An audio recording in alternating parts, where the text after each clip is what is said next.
दोस्तों, क्या आपने यह बात सुनी है कि माता सीता रावण की पुत्री थी? आखिर मंदोदरी स्वयं ही कैसे हुई गर्भवती? क्या सच में माता सीता का कभी अपहरण नहीं हुआ था? आखिर क्यों देनी पड़ी माँ सीता को अग्नि परीक्षा? आखिर क्यों भगवान भोलेनाथ का भक्त रावण उन्हीं के धनुष को नहीं उठा पाया? इसकी बेटी है माता सीता राजा जनक या राक्षस रावण की। दोस्तों, महाभारत के बाद रामायण दूसरी सबसे महाकाव्य है, जिसमें प्रभु श्री राम, लक्ष्मण, रावण और माता सीता जैसे मुख्य पात्र हैं। माता सीता को माँ लक्ष्मी का अवतार माना जाता है। दरअसल एक बार भगवान विष्णु और भोलेनाथ के बीच में युद्ध हुआ था। वो दोनों ये देखना चाहते थे कि कौन ज्यादा सबसे शक्तिशाली है। इसी बीच भगवान विष्णु ने अहंकार में आकर शिव जी पर बाण चला दिया, लेकिन भोलेनाथ ने विष्णु जी का सम्मान करते हुए अपने धनुष को तोड़ा और विष्णु जी के बाण का सम्मान करते हुए उनसे कहा कि आप हरि हैं और आप ही सर्वशक्तिमान हैं। अब यहाँ शिव जी ने जो अपना धनुष गिराया था वो मिथिला में जाकर गिरा, मिथिला में यानी जनकपुर, जहाँ राजा जनक का राजपाट हुआ करता था। दोस्तों, कहते हैं कि यह धनुष इतना भारी था कि इसे महल या पूजा स्थल तक पहुंचाने के लिए 500 छतरी लगे थे। लेकिन एक दिन जब माता सीता अपनी सहेली से खेल रही थी तब उन्हें पेड़ पर फूल दिखाई दिया। अब उन्होंने जमीन पर गिरे फूल तो उठा लिए, लेकिन उन्हें पेड़ पर लगे फूल भी चाहिए थे। इसलिए वो महल में गई और भगवान शिव की इस भारी भरकम धनुष को लिया, जबकि इस समय माता सीता सिर्फ 6 साल की थी। ये देखकर राजा जनक समझ गए कि माता सीता कोई मामूली कन्या नहीं है। इसलिए सीता जब विवाह योग्य हुई तो राजा जनक ने उनका स्वयंवर आयोजित किया। स्वयंवर में माता सीता से विवाह करने के लिए दूर दूर के राजाओं ने शिरकत की, जिनमें रावण भी शामिल था। कहते हैं कि जब रावण ने धनुष को उठाने की कोशिश की तो भगवान शिव खुद उस पर बैठ गए। इसलिए रावण अपनी पूरी शक्ति लगाने के बाद भी धनुष को उठा नहीं सका, जबकि प्रभु श्री राम ने धनुष को एक ही झटके में उठाकर तोड़ दिया और फिर माता सीता से विवाह कर लिया। और फिर माता सीता से विवाह करने के कुछ समय बाद भी माता सीता प्रभु श्री राम के साथ महल में रही थी, लेकिन फिर उन्हें 14 साल के लिए वनवास जाना पड़ा, जहां माता सीता प्रभु श्री राम के साथ लक्ष्मण भी शामिल थे। उन्होंने जंगल में एक कुटिया बनाई और वहीं वनवास काटने लगे। तभी एक दिन की बात है, शूर्पणखा जो रावण की बहन थी, उसकी नजर राम जी और लक्ष्मण पर पड़ी तो वो राम जी के पास शादी का प्रस्ताव रखती हैं, लेकिन राम जी मना कर देते हैं। फिर वो लक्ष्मण के पास जाती है तो लक्ष्मण भी उसे इनकार करते हुए कुछ भला बुरा कहते हैं, जिससे नाराज होकर शूर्पणखा माता सीता पर वार करने लगती है। इसके बाद लक्ष्मण ने उसकी नाक काट दी। इस बात का बदला लेने के लिए रावण ने माता सीता का अपहरण की योजना बनाई। लेकिन आपको जानकर हैरानी होगी कि असल में माता सीता का कभी अपहरण हुआ ही नहीं था। दरअसल रावण जब माता सीता का अपहरण करने आ रहा था तब ये बात प्रभु श्री राम को पहले से ही मालूम हो गई थी। इसलिए उन्होंने माता सीता से कहा कि सीते, अब मैं नर लीला करूंगा और जब तक मैं राक्षसों का विनाश नहीं करूंगा तब तक आप अग्नि में निवास करेंगी। यानी प्रभु श्री राम माता सीता को अग्नि देव को सौंप कर चले गए और वहीं माता सीता की जगह उनकी परछाई प्रकट हुई, जिसे माया सीता कहा जाता है। और रावण ने माया सीता को अपने पास 2 साल तक रखा, लेकिन कभी भी उन्हें हाथ नहीं लगाया। अगर आप ऐसा सोचते हैं कि रावण की अच्छाई थी तो आप गलत है, क्योंकि असल में यह एक शराब का नतीजा था।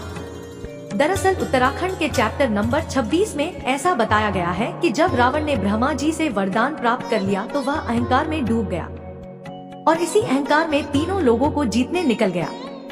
इस दरमियान रावण इतना लालची, कपटी और बुरी नजर वाला हो गया कि पराई स्त्री पर नजर डालना जैसे उसकी आदत सी बन गई थी। इसी दौरान रावण की नजर रंभ नाम की एक स्त्री पर पड़ी जो बेहद सुंदर थी। रावण रंभा की सुंदरता पर मोहित हो गया और उसे भी जीतने निकला। रावण ने रंभा के मना करने के बावजूद भी उसके साथ जबरदस्ती करने की कोशिश की, जो कि रंभा का विवाह नल कुबेर के साथ होने वाला था। नल कुबेर कुबेर के बेटे थे और कुबेर रावण का भाई था, यानी ब्राह्मण रावण की होने चाली बहू थी। इसलिए जब यह बात नल कुबेर तक पहुंची तो उन्हें बहुत गुस्सा आया और उन्होंने रावण को आप दिया कि अगर वह भविष्य में किसी भी स्त्री को बिना उसकी मर्जी के हाथ लगाएगा तो उसका सिर फट जाएगा। इसलिए रावण ने माता सीता को कभी हाथ नहीं लगाया। इसी दौरान रावण ने माया सीता को मनाने के लिए और उनकी जीन छोड़ने की लाख कोशिश की, लेकिन माया सीता तो प्रभु श्री राम की भक्ति में डूबी रहती थी।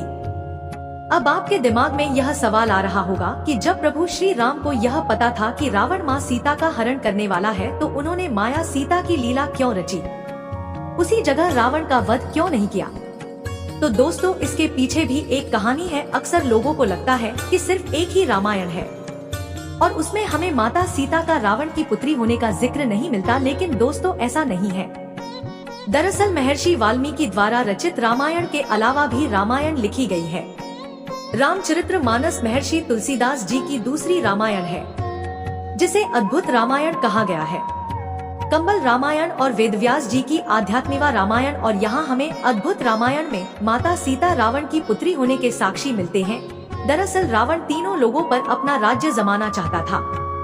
वह सर्वशक्तिमान होना चाहता था ताकि संसार में उत्पात मचा सके। इसलिए एक बार रावण ने ब्रह्मा जी की घोर तपस्या की। रावण की श्रद्धा और कठोर तपस्या से ब्रह्मा जी प्रसन्न हुए और उन्होंने रावण से वरदान मांगने को कहा। अब वहाँ रावण ने मौके पर चौका मारा और अमर होने का वरदान मांग लिया, लेकिन ब्रह्मा जी ने कहा कि मैं तुम्हें यह वरदान नहीं दे सकता, इसलिए कुछ और मांगो। लेकिन रावण कुछ और मांगने को तैयार ही नहीं था। वह तो बस अजर अमर होना चाहता था। लेकिन ब्रह्मा जी ने कहा कि जो इस धरती पर जन्मा है उसकी मृत्यु निश्चित है। इसलिए रावण ने कहा कि ठीक है, अगर मेरे हृदय में मेरी ही पुत्री के लिए विवाह की मनसा उत्पन्न हो तो मेरी ही बेटी मेरी मौत का कारण बने। अब यहाँ रावण चालाकी दिखा रहा था, क्योंकि उसकी कोई बेटी नहीं थी, लेकिन ब्रह्मा जी तो सब जानते थे, इसलिए उन्होंने उसे यह वरदान दे दिया। अब रावण घमंड में आ गया, क्योंकि उसकी बेटी नहीं थी तो उसकी मौत भी नहीं हो सकती थी, इसलिए वह सबसे शक्तिशाली बनना चाहता था। लेकिन यहाँ पर रावण को यह भी हर था कि ऋषि मुनि साधु संत पंडित जो दिन रात प्रभु की सेवा करते हैं, कहीं वह उससे ज्यादा भाग्यशाली हो गए तो रावण को कौन पूछेगा। इसलिए एक दिन रावण ने यज्ञ करने का निश्चय किया और इसी यज्ञ के लिए वह ऋषि मुनियों के आश्रम में घुसा और सभी उच्च कोटि के साधु संत ऋषि मुनियों का खून इकट्ठा किया। ऋषि मुनियों का खून इकट्ठा करते हुए रावण ग्रीद समझ के पास जा पहुंचा। ग्रीद समझ एक तपस्वी था और उसने तपस्या से माँ लक्ष्मी को खुश किया था। ग्रीद समझ अपने घर में माँ लक्ष्मी की जैसी ही पुत्री चाहता था, इसलिए माँ लक्ष्मी ने उन्हें एक मटकी दी जिसमें दूध भरा हुआ था। अब रावण जब यहाँ पर आया तो उसने सभी मुनियों का खून इस घड़े में डाल दिया और घड़ाई कर ठा करके महल ले गया। रावण ने महल में घड़े को छुपा दिया, लेकिन यहाँ पर इस घड़े पर रावण की पटरानी मंदोदरी की नजर गई। अब मंदोदरी चढ़े में क्या है जानने के लिए व्याकुल हो गई, तो रावण ने उसे बताया कि इसमें बहुत ही खतरनाक बीज है। तभी एक दिन मंदोदरी किसी बात को लेकर परेशान हुई और गुस्से में इस मटके के बीज को पी ली, लेकिन थोड़ी देर बाद वह दंग रह गई, क्योंकि जिस बीज को पीकर उसे मर जाना था उस विष को पीकर वह गर्भवती हो गई। अब मंदोदरी बहुत परेशान थी कि अगर रावण को यह पता चलेगा कि वह गर्भवती है तो रावण उसका ना जाने क्या हाल करेगा, क्योंकि रावण मंदोदरी के बीच पिछले 1 साल से समागम नहीं हुआ था। लिहाजा जब मंदोदरी की कोख से एक सुंदर सी कन्या ने जन्म लिया तो मंदोदरी ने उसे दूसरे राज्य में जमीन में गड़वा दिया। अब यह राज्य कोई और नहीं बल्कि जनकपुर ही था, लेकिन यह कन्या राजा जनक तक कैसे पहुंची, तो दोस्तों इसकी भी एक कहानी है।